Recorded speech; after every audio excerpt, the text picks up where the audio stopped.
I remember a really embarrassing one.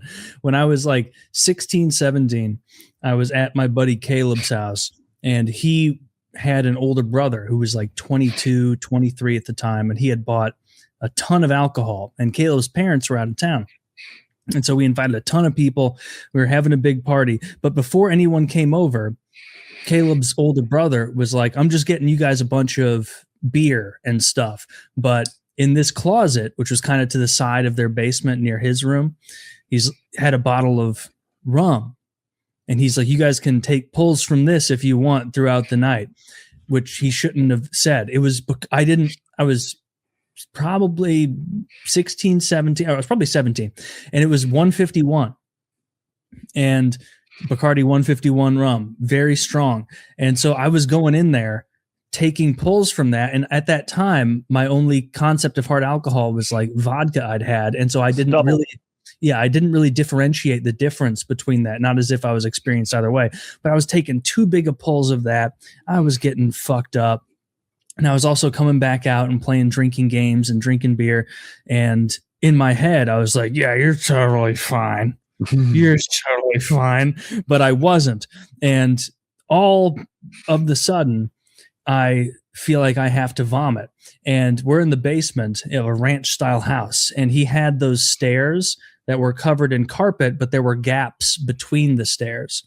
And so it wasn't, a contiguous staircase. It was like those level all the way up. And as I'm on the way up, there are people I know still there partying. I'm running upstairs because I even had the presence of mind to be like, if I go vomit upstairs horribly, I won't be as embarrassed. And I threw up on his carpeted staircase enough volume that it was like dripping down into the area below the stairs. And then insult to injury, I go up there. I still have to vomit, but I haven't consumed enough beer. I'm so full of 151 that there's not much to vomit. So I commandeered their upstairs bathroom, locked myself in it for the entire night. My girlfriend at the time is banging on the door. She's hammered too, being like, are you okay? And I'm like, I'm not even getting the fresh vomit out because it's all liquor at that point. It's just in my system. And so I'm doing those really loud, empty vomit screeches of I'm sure everyone in the house could hear me. And I was so ashamed. I was so embarrassed because then she was joined by other girls that were friends of hers trying to quote unquote check up on me. And so I knew, I'm like, this is going to be the tale of the fucking lunch table on Monday, which I'm sure it was.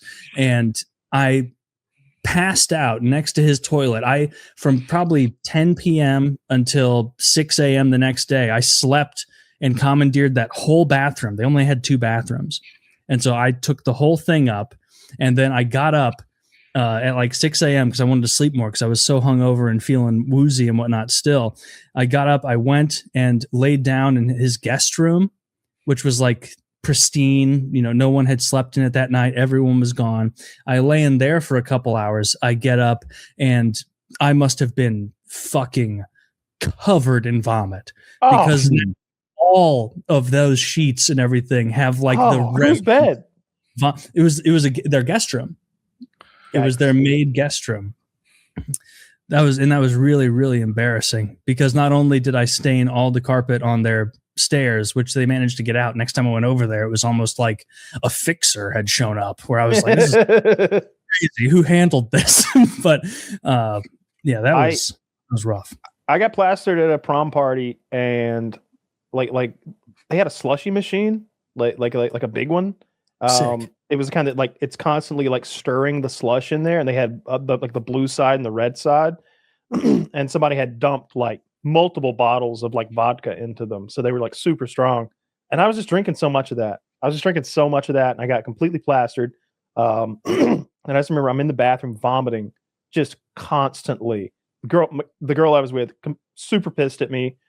She's gone upstairs to her friend's bedroom, has closed the door, having nothing to do with me. No one's checking on me. And the girl the people who own the house, the dad and the mom, come in the bathroom, you okay, little guy?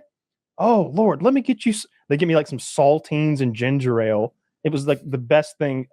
imaginable at that moment in my life. I was all dehydrated and so like sick. And it was like 5 years later, I'm at a bar playing in a playing cash poker. And there's a guy there, and it's that guy. It's the guy who owned the house. He's like, "You that little fella was throwing up in my bathroom." And I'm like, "Yep, that's me." And my dad's like, "What? What?" And I was like, "Yeah, this is had a rough night at Aubrey's house one night about 5 years ago." He was great. Got me that ginger ale and those saltines. I hope somebody told your daughter not to use that toothbrush because I sure did. I remember my mouth was so gross, and I literally used their toothbrush. And my God! I swear, like I'm wasted, and my mouth tastes like puke. I don't have any fucking scruples. I'm just used their toothbrush, toothpaste, brushed my teeth, rinsed it, put it back. Never said anything. And they're fine to this day. Nothing happened to them. They're all right. Oh, that one was pretty rough too. That's pretty embarrassing. Yeah. I threw up in the back of someone's car who was driving me home my freshman year of college. Jesus. They were being a good Samaritan, and I thought I had gotten all of it out, but I was so blackout and fucked up. So I went to my buddy's frat party, and then I threw up in their horrible frat bathroom, and then was like, I just need to go home. But they were totally, opposite sides of this giant campus. And so they're like, yeah, then make this pledge drive them home. And so this pledge drove me home, and I'm like in the back, and he was taking turns a little wild. So it was really on him. And then I threw up all over his back seat, and he was a big dude. And got back, everything was fine after that. And next time I saw my buddy who invited me to the party, I was like, man, I got to apologize to him. That was really rough. Like, I need to help him. Like, did he get everything out okay? Like, I need to say sorry. And he was like, dude, if that guy sees you again, he's going to beat your ass. Like, and I was like, oh, fuck, I guess no. I guess the apology is implied. I ruined that night for myself at Tilted Kilt that time when we in Chicago. I got completely blacked out, vomiting in the bathroom of the bar, and then like puking out the window of the moving vehicle on the way back to the hotel too. I remember Lozon recording it as like vomit atomizes at 60 miles per hour. Huh? Oh, you good, Kyle? Huh? I love his accent. Yeah, he's not overflowing with kindness. That's all right. It is all right. I like him a lot, but the sympathy's not like his greatest asset. It's a good trait for a fighter. Yeah. Not for a guy you vomit in the house with. Yeah. I used to have a real problem like drinking too much. Like not drinking too often, but when I would drink, which was like sporadic, I never drank at home. But when we'd go out to one of those events or something, I would just keep drinking. Like I would get to that drunk place and I'd be like, oh, I want some more of this. This is great. 2 or 3 more drinks will surely be better than this. Will be even better. And they never are. They're always just a one-way ticket to like vomiting in a bathroom alone all night and not getting laid. If you stay on like lighter drinks like beer, you can ride that a little more consistently. But if you're like a young guy drinking liquor drinks, very easy to blow past that limit before I always you even drink realize. liquor. I always drink liquor. I still don't like beer. I'm drinking one right now, but I still don't like beer. Like it doesn't taste good. Doesn't taste bad though. Yeah, but with a shot, you get it over with. It's like done. You don't have to sip on a beer for 10 minutes. You can just shoot a shot back and be done with it. Take your medicine and go back to a tasty drink. But like you can, does a beer, like a full beer, have about the same amount of alcohol as a shot or no? Yeah. Because it feels like you can chug a full beer and you don't get that feeling in your belly that you get from a shot. Like the shot, you don't have a concentrated chunk of cold ass vodka down there. It's also you're always drinking vodka like ice cold too. I can always feel that icy thick vodka shot like going all the way down to my stomach. Warms you up. Yeah, it does warm you up. Yeah, I like it. Yeah, I like it a little too much. Both Really? we're talking, yeah, Vodka? yeah. Like I could definitely easily, like, if I didn't keep my eye on it, become an alcoholic. Both my grandparents, my grandfathers died of alcoholism in one way or another, and they're like 30s. They are equal. I asked ChatGPT. We were taught in school that it was equal, but my experience is more like Taylor's. Like beer just seems to be less alcohol than a shot. It's not. Yeah.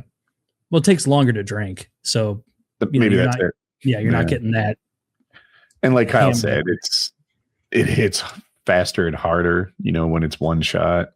Like the warming in your chest and stuff. But that warming never felt cozy to me. It felt scary. Mm. I didn't mind that. I bet it would feel nice if you were outside on a cold day and you're having a little snort. I bet that would feel good. But in a bar, it's always like kind of a queasy feeling, and my stomach kind of grumbles a little when it gets down there. It's like, what are you doing? It knows what's coming. I've never been a huge like vomit guy. Like obviously it's happened. I've been more of like a drink too much and like blow it with a girl kind of guy. or like a drink too much and whip my nutsack out kind of guy. And I feel like that's a little worse than a vomit guy in some ways. No, that's just shortcake. Just depends on the age you're doing it, and the what's the good age to do it? Oh, I would say a better age is like college. If High you're school, college, yeah. If you're 34 and you're doing that,